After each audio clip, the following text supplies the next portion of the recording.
би ч гэсэн гайхажсэн. Тэ гинт одоо хагас коксчсан төв шиг энэ өвөл төлнө гээл тэ албан гарч ирэл ингээд ирэхлээр. Мэдлэнгийн түүхий эдтэй шахмал төлшний хувьд бол нэг хөхрийн агуулга өндөр буюу 1% хөхрийн агуулгатай.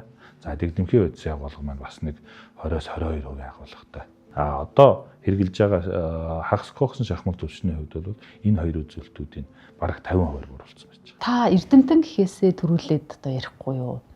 Яг нүдээр хараад ч юм уу хамраараа үнэртээд яг энэ ямар өөрчлөлт гарч ийн гэж энэ өвөл зүгээр анзаарч байна. Миний хувьд одоо Баянзүрх дүүргийн 16 дугаар хороонд амьдарч байна. За ажлын хувьд бол шинэ байршилд очиод одоо ботаникийн цэцэрлэг төрөлнгийн хажууд ботаникийн эцсийн тэнд амьдарч байгаа. Өөрөд ажил гэрээрээ хооронд явах юм уу гадуур ингээ явхад бол энэ жилийн хувьд өнгөрсөн жилдээ ингээд харьцуулахад бол харагдах орчин арай сайн болсон юм байна гэж бол ажиглагдаж байна. Харагдах орчин сайжирч байна гэдэг маань хагас коксын түлшний бас хэрэглээ нэвтэрснээрээ агаарын чанарт бас тодорхой хэмжээний нөлөөлж байгаа юм болоо гэж үзэж байгаа. Нэг хэсэг бид нар ингээл өмхийн амир үнэртэй байна ингээл тэ.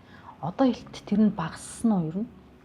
Энэ яг шинжлэх ухаанч байдлаар энийг тайлбарлавал яг юу яасан гэсэн үг вэ те? Бид нар одоо ойлгохтой энэ хөхөр их үнэртэй байна гэл.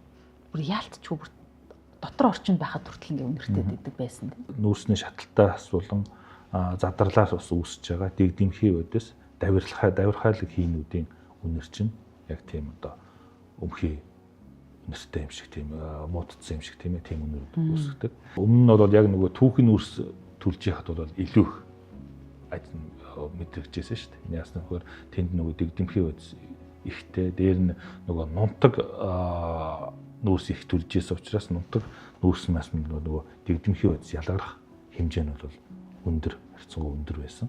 Одоо хагас коксчсан түлшин дээр болохоор өмнө хэрэгжилжсэн баг нуурын түүхийн үрстэй харьцуулах юм бол 3-аас 3.5 дахин буурчиж байгаа шүү дээ.